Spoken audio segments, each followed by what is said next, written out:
लोकसभा में नेता प्रतिपक्ष राहुल गांधी द्वारा चुनाव आयोग पर उठाए गए सवालों के बाद मध्य प्रदेश विधानसभा में नेता प्रतिपक्ष उमंग सिंघार ने बड़ा आरोप लगाया है। उन्होंने दावा किया कि वर्ष 2023 के विधानसभा चुनाव में करीब 16 लाख वोटों का हेरफेर किया गया, जिसके चलते कांग्रेस को 27 सीटों पर हार का सामना करना पड़ा। सिंघार ने भोपाल में पत्रकारों से चर्चा के दौरान कहा कि मध्य प्रदेश में फर्जी तरीके से वोट बढ़ाए और घटाए गए।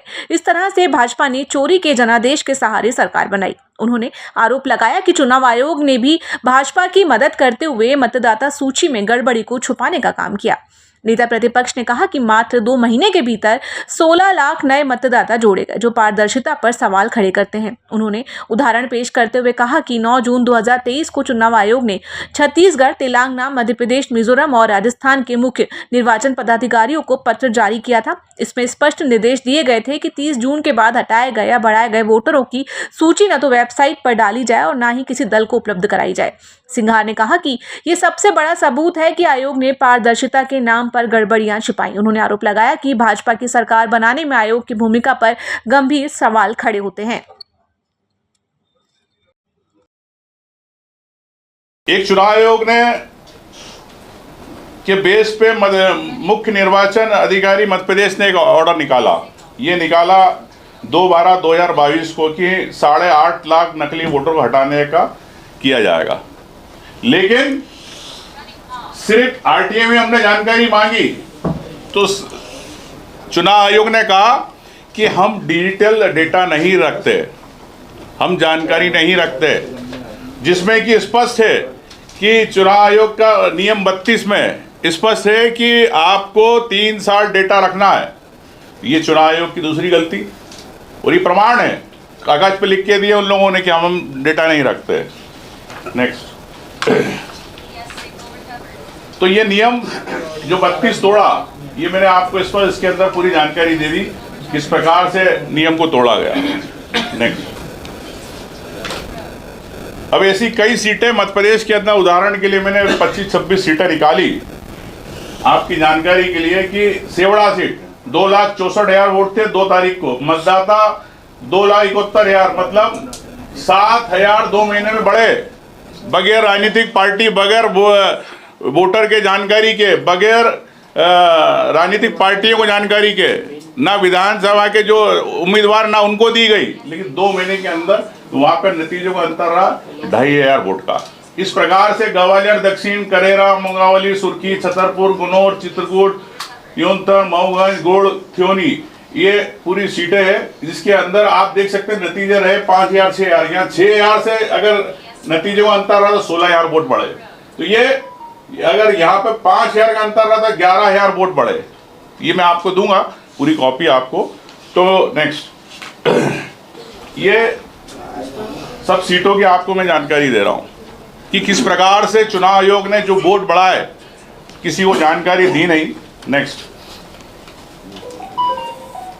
अब आप जानते हो कि अभी कल परसों प्रेस कॉन्फ्रेंस हुई, और प्रेस कॉन्फ्रेंस के अंदर स्पष्ट रूप से ज्ञानेश कुमार जी ऐसा लग रहे थे कि भारतीय जनता पार्टी के एजेंट है कमिश्नर। जिस प्रकार से बोल रहे थे कि सीसीटीवी की हम जानकारी नहीं दे सकते, पोलिंग पे जानकारी, भाई जो पब्लिक डोमेन पे है, आप वोटिंग करा रहे हो उसको आप क्यों नहीं दे सकते? तो ये कई चीज़ें हैं। तो मैं समझता हूँ कि चुनाव आयोग संवैधानिक जो उसकी ड्यूटी है उससे भाग रहा है। नेक्स्ट,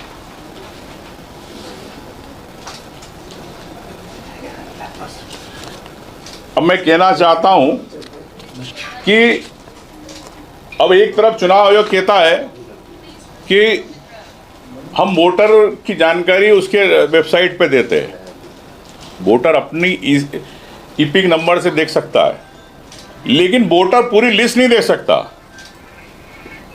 अगर राजनीतिक पार्टी देखना चाहे या कोई आम व्यक्ति पूरी वोटर लिस्ट अपने बूथ की देखना चाहे तो वो चुनाव आयोग नहीं देता। चुनाव आयोग ने सुप्रीम कोर्ट में कहा कि डेटा ज़्यादा होता है, फोटो ज़्यादा रहते, इसलिए हम नहीं दे पाते, लेकिन आप राजनीतिक पार्टी को दे सकते हो जो चुनाव लड़ रहा, जो उम्मीदवार है उसको। मेरा ये कहना है कि बीजेपी की ऐसी कई वेबसाइट्स है, वो सरकार की वेबसाइट है, प्रधानमंत्री आवास योजना, जन जीवन मिशन, उज्ज्वला योजना, इन सब वेबसाइट पे आप डेटा डालते हो विद फोटो के साथ, तो वो वेबसाइट आपकी हैंग नहीं होती है। आप चुनाव आयोग के लिए जब आम जनता वोट डालना चाहती है तो उसको विद फोटो आप देना नहीं चाहते हो, तो आप आपकी ब्रांडिंग के लिए जितनी योजना है उन वेबसाइटों पे आप डल जाते हैं फोटो, लेकिन चुनाव आयोग वोटर लिस्ट नहीं देना चाहती। तो ये आपने कई बार देखा कि अभी किस प्रकार से बंद की जा रही है वेबसाइट है। दूसरी बात, हमारी स्पष्ट रूप से इसमें मांग है कि सरकार वोटर लिस्ट को फ्रीज करे, कि जब आपने दावे आपत्ति का दिन आखिरी दिन होता है, जब उसके बाद जो फाइनल सूची बनती है जन पार्टियों को दिखा के,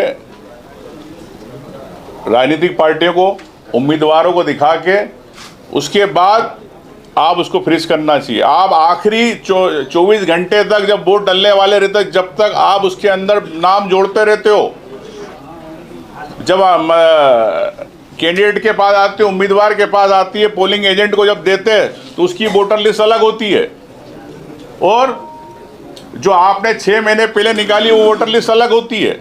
कई नाम डिलीट होते हैं, तो वहाँ पे पीठासीन अधिकारी कहता है चुनाव वाला कि भैया ये नाम नहीं, वोट नहीं डाल सकता। तो मैं आपसे कह सकता हूँ कि किस प्रकार से भारतीय जनता पार्टी ने लोकतंत्र की हत्या की प्रयास किया। रीडेबल फॉर्मेट आपको देना नहीं चाहती, एकदम आप डिजिटल इंडिया की बात करते हैं, लेकिन रीडेबल फॉर्मेट आप क्यों नहीं देना चाहते हो।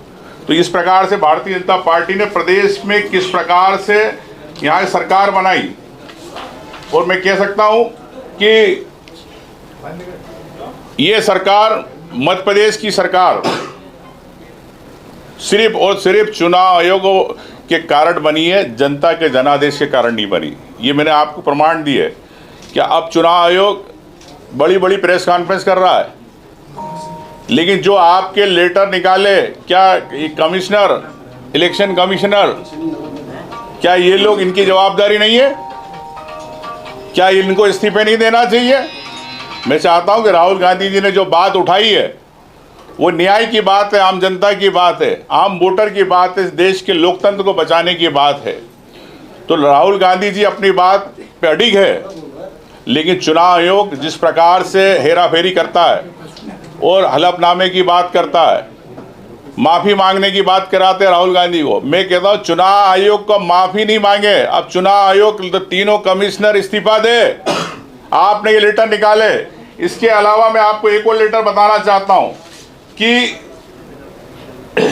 एक लेटर और निकाला इन्होंने, सेम लेटर ये निकला है, ये भी 9 जून का। इसमें लिखा है एक्सेप्ट छत्तीसगढ़, मध्य प्रदेश, मिजोरम, राजस्थान, तेलंगाना, इनको छोड़ के सेम यही भाषा, यही चीज कि किसी को नहीं दी जाए, ना वेबसाइट पे डाली जाए, ये भी चुनाव आयोग ने निकाली है। तो चुनाव आयोग के ये कागज, ये प्रमाण क्या गलत है? इससे स्पष्ट होता है कि आप खुद ही चोरी करवा रहे हैं वोटों की, आप खुद ही वोट बढ़वा रहे हैं, लेकिन आप देना नहीं चाहते। यही मैं आपसे कहना चाहता हूं कि इस पे भारतीय जनता पार्टी को तत्काल एक्शन लेना चाहिए और चुनाव आयोग को अपने राहुल गांधी जी से अब माफी मांगना चाहिए।